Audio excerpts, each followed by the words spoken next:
All right, so I guess we'll do some questions if you guys have any.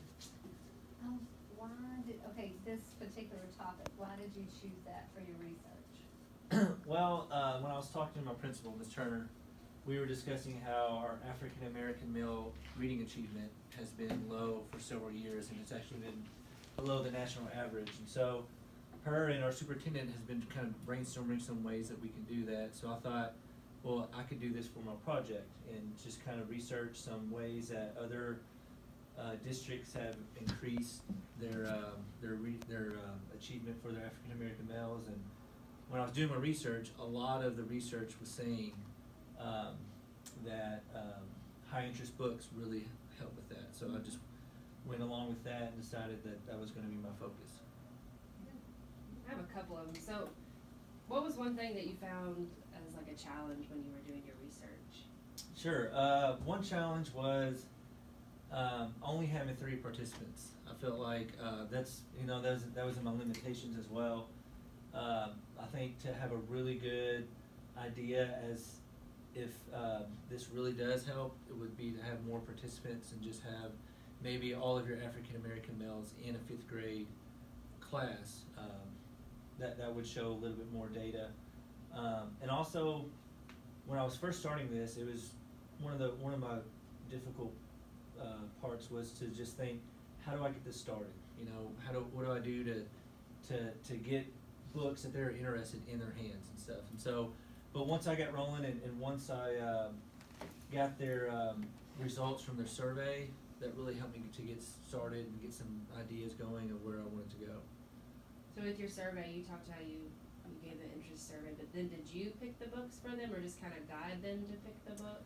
Well, once they did their survey, I conferenced with each of them individually, and just kind of talked about what they put on their survey and asked them what are some books that they really like to read or what topics they like to read about. And so from there, I went to the library, kind of picked some books out that I thought each student would be interested in. And then I went with them around my classroom and picked some books out, and then they started reading some books that they were engaged in. So after they had some books that they were reading, then we would conference each week, and I would ask them about the book, how's it going, what's it about, stuff like that. So it really helped them stay engaged because they knew we were going to do a conference each week. So, and that really seemed to help them stay focused in the book, and I mean, it really wasn't that hard for them to stay engaged because they were actually finding some books that they really wanted to read. I like the layout of this. I've never seen one like this. We're used to the other presentations of PowerPoint, so this is nice to look at it all at once. Yeah. So I like that. But my question is, looking at your data collection, why did 2 kids take STAR 360 and then the other student do the maze and the fluency reading?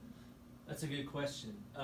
Yeah, I did have 2 students take the STAR 360 progress monitoring because they stayed in they're not in intervention, and so I had them do that test to show some progress and track their results. Student 3 down here, he's in intervention, and so during our RTL time, he goes with our interventionist for reading, and so she has helped me collect data using the maze test and the oral reading, and so I thought that would be a better way to track his data rather than the STAR 360. So I just went ahead and did that for that student. Any other questions? Good job on your research. Great. I appreciate it.